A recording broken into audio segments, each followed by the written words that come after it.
Então vamos falar sobre essa questão aqui. Essa mulher aqui que está pregando, ela está dizendo que se a pessoa fuma maconha, usa droga ou tem desejo homossexual, essa pessoa tem que ir para a igreja mesmo assim. Mesmo que essa pessoa continue na prática, ela tem que ir à igreja buscar a Deus. E muitas pessoas estão criticando o que ela está dizendo. Então vamos olhar para dentro do Evangelho com sensibilidade e vamos entender isso. Vamos lembrar que muitas vezes, quando Jesus orava pelas pessoas, demônios se manifestavam na vida dessas pessoas, tá? Então, consequentemente, essas pessoas deviam ter alguns problemas na vida que não são descritos nas Escrituras, porque os demônios estavam possuindo aquela pessoa. E se demônios estão possuindo elas, é porque elas têm algum problema. Por exemplo, Maria Madalena, por exemplo, tinha 7 espíritos malignos e foi-lhe tirado. Você acha que o estado dessa mulher era como? Então, olha o que Jesus fala: vinde a mim os que estão cansados e oprimidos. E essas pessoas não estão cansadas e oprimidas? E quem é que oprime? Curando a todos os oprimidos do diabo. Pessoas que usam drogas muitas vezes estão oprimidas pelo diabo. Existem várias formas de opressão maligna que a gente desconhece, né? Nós só sabemos que aquela serpente do Éden, ela é o dragão no futuro. Ela aprendeu muita coisa com a humanidade. Ela se tornou um dragão. Outra questão é que nós precisamos de um espírito consolador para interceder pelas nossas fraquezas. Ou seja, o cristão, depois de limpo, depois de purificar, depois de passar pela conversão, ainda existe o processo de ajuda eterna, né? Até o fim dos seus dias, esse Espírito Santo vai estar intercedendo pelas fraquezas, vai estar trazendo dons, vai estar convencendo o homem do pecado, da justiça e do juízo. Tá? Então, esse trabalho do Espírito Santo. Então, quando você ouve a palavra, diz a Bíblia, se é que você acredita na Bíblia, Isaías 55:11, a palavra nunca volta vazia. Ela é como a chuva que não volta para as nuvens sem antes regar a terra. Diz que ela tem poder para separar, dividir juntas e medula. Lá em Colossenses 1:13 diz: Ele nos tirou do império das trevas e nos transportou para o reino do Filho. Jesus fala que na parábola do semeador, que quando semeia-se a semente, o maligno toma essa semente, ele arrebata. Então, isso são condições espirituais, Jesus está falando. Ele está falando, ele fala do que ele é mais valente do que o valente, porque o valente, Satanás, ele guarda armado seus despojos. E vem um mais valente que ele e subjuga ele. Subjuga quem é o mais valente? Jesus. Ou seja, eu tenho que colocar Jesus na minha vida para que ele possa vencer esse valente, esse leão, né, que a Bíblia fala que anda bramando, tentando destruir a humanidade. Então eu tenho que trazer. E como é que eu trago Jesus para minha vida? Através de ouvir a pregação da palavra. A fé vem para ouvir a pregação da palavra. Então não importa quem você é, como você esteja, se você quer ouvir, é direito seu. Ninguém pode dizer que você não tem direito a estar na igreja. Ninguém pode dizer que você não tem o direito de estar ali. É porque é isso que estão fazendo. Leprosos vinham até Jesus. E o que é o pecado na nossa vida? São lepras. Então tem pessoas que querem colocar uma regra. Você não pode, a gente pode, você não pode. Estão fazendo igual os fariseus faziam. Os justos não precisam de serem purificados, né? Os sãos não precisam de médicos, sim os doentes, os enfermos. Jesus falou: as minhas ovelhas ouvem a minha voz, eles não vão ouvir a voz de outro. Se você olha para dentro da igreja, por que você não pode nem condenar o ateu? Porque quando você olha para a igreja, você não vê oferecendo, as igrejas do século XXI, oferecendo a verdade. Oferecem mais a mentira do que a verdade. Oferecem mais a avareza, mais a troca de oração por dinheiro do que a verdade. Então, quando o ateu olha assim, ele vê tudo sendo bagunçado. Você acha que se realmente as igrejas em geral, não, né? Porque quando a gente vê esses falsos profetas é porque ninguém confrontou eles. Você acha que a igreja em geral, se a igreja realmente pregasse o amor, a verdade e realmente praticasse isso, você acha que muita gente não estaria conosco querendo aprender? Você acha que o ateu não ia se assentar e falar assim, cara, eu quero ouvir o Deus dessas pessoas, porque não existe hipocrisia aqui como existe em outras religiões. Mas havendo hipocrisia, difamação do caminho impede de muitas pessoas se achegarem. Às vezes a gente faz live aqui, vem ateus conversar com a gente e gosta do assunto. Por quê? Porque às vezes percebe que a nossa pregação ela não está fundamentada em hipocrisia, em ganância, que realmente há um interesse de mostrar que a gente entende bem de certos assuntos, né? Fora as guerras que existem entre nós, que atrapalha. Ah, o cara nem tinha transfusão de sangue naquela época de Cristo, mas tem gente falando, não, que isso daqui significa você não poder fazer transfusão de sangue. Aí o cara fala assim, mas cara, o Jesus deu o sangue dele morreu por nós para nos dar vida. Agradou a Deus, moeu o seu próprio filho para nos dar vida. Como é que eu não posso pegar o meu sangue e salvar uma vida? Uma criança? Um adulto, como é que eu não posso salvar uma vida de pessoas? Cara, se Deus fez o sangue compatível, por que eu não posso salvar?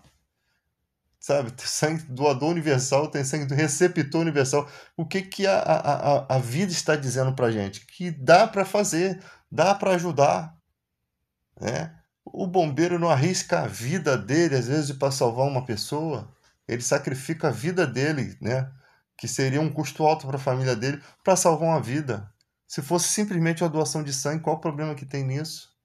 Então, você vê que existem muitas contendas entre nós que às vezes as pessoas se perdem tanto nessas contendas e esquecem realmente de fato o que está acontecendo aqui fora. Outro critério bíblico que a igreja está errando muito: nós não temos o direito de julgar os de fora da fé, só os de dentro. Os de fora Deus julgará. Os de dentro da fé, Paulo sempre julgou. Emineu e Fileto estão corrompendo a fé porque estão pregando que a ressurreição já aconteceu. Como tirou eles da igreja. Eles se perderam. Tipo, os caras eram mestres da igreja cristã e eles se perderam, né? E fora as outras confusões que eu tenho participado de lives aí, que tem outras confusões. Pessoas pregando, não, o segundo casamento não pode acontecer. Aí a pessoa é agredida pelo marido, ou espancada pelo marido, ou o marido larga ela e ela não pode casar-se de novo. Não tem alguma coisa errada? Será que ela está presa a isso? Aí quando você vai lá no texto, Paulo diz: se o irmão descrente quiser se apartar do cristão, todavia o irmão crente não está sujeito à servidão, porque Deus nos chamou à paz.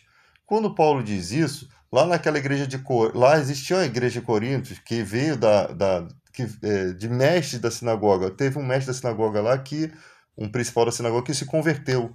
Então, quando esse homem passou com a casa dele toda a pregar o evangelho de Cristo. Então, quando Paulo fala isso, usando a Mishnah, que é uma carta, que é a carta oral dos rabinos, né, a forma oral dos rabinos ensinar, aquele povo entendeu que poderiam se casar novamente. Se foi abandonado, o padrão das leis não pode ser aplicado a quem não conhece a verdade. E lembrando que os judeus, eles têm a verdade desde pequeno, eles aprendem as leis desde pequeno. Já o gentio não, ele vem para o evangelho de Cristo crescido. Ele não passa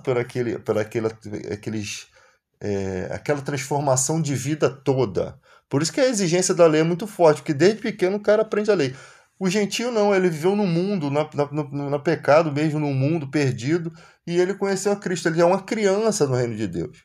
Então você não tem como aplicar coisas pesadas da lei de imediato, né? Ainda mais na cidade de Corinto. Como é que um cara ia viver solteiro com uma prostituição em volta?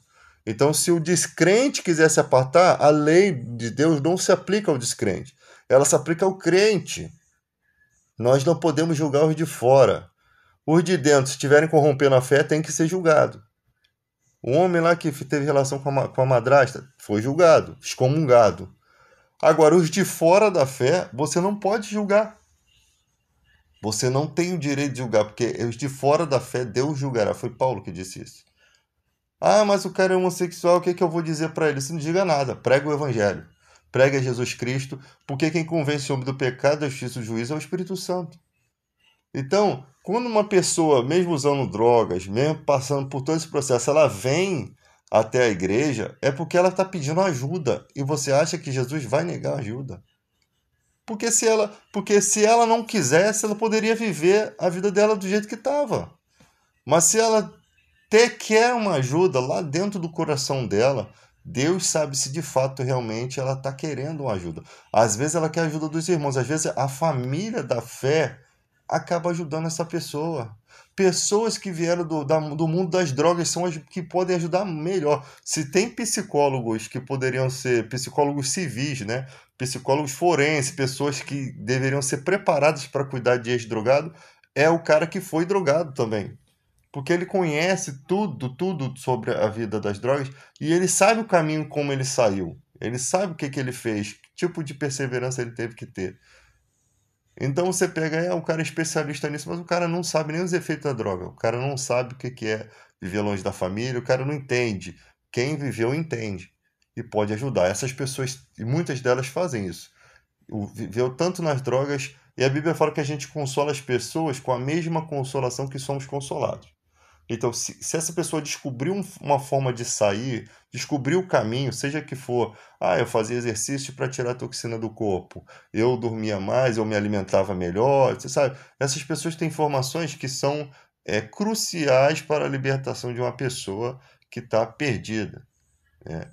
Então, hoje em dia, todo mundo quer julgar. A pessoa está falando de Deus, está falando de pessoas que estão sobrecarregadas, oprimidas. Jesus falou: Vinde a mim, vós estáis cansados e oprimidos, eu vos aliviarei, porque meu fardo é leve e meu jugo é suave. Então, as pessoas estão esquecendo isso, que Jesus que manda ir. Aquele que vem a mim, de modo nenhum o desprezarei. E a Bíblia fala que Deus é recompensador dos que o buscam. São recompensas espirituais. Deus está vendo o sacrifício daquela pessoa e vai ajudar essa pessoa a sair. Só que a igreja está fazendo uma pressão para que essas pessoas não venham. Está fazendo um preconceito, porque você está todo limpinho aqui, bonitinho, aí senta um drogado do teu lado. Senta um cara com cheiro de droga no seu lado. Você está desprezando aquela pessoa que está sofrendo. As igrejas já estão passando por um processo de desprezo há muito tempo. Você sabia que tem gente que nem vai para a igreja porque parece desfile de moda? As mulheres a cada dia com os vestidos caríssimos, enquanto a irmãzinha às vezes fica com vergonha de ir para a igreja porque ela não tem roupa adequada. Então, deveria ser até, para não ter bullying, deveria até acontecer nas escolas. Faz um uniforme padrão para a igreja. Camisa de evangelização, camisa da igreja. Uma camisa branca com o nome da igreja. Não vai haver bullying, não vai haver nada. Todo mundo vai estar junto, igualzinho, para não haver esse tipo de coisa. Porque existe esse tipo de coisa na igreja. E quando existe isso é porque o pastor dessa igreja é imaturo e não consegue ver isso e falar sobre isso. Porque se você percebe um problema dentro da igreja que tá fazendo, tá trazendo orgulho para a igreja, está trazendo uma coisa exagerada, tem que se mostrar que aquilo ali não é o caminho. Quando vocês chegam para a igreja todos bem apresentados, não estou falando que a pessoa não tem que ir um trapo. Eu estou falando que tem gente que nem tem condições de ter aquela roupa, mas fica oprimindo o esposo para comprar aquilo a perder 10 vezes sem juros para poder se amostrar para as outras. Ninguém quer ficar por baixo da carne seca, né? E é isso que tem acontecido nos dias de hoje.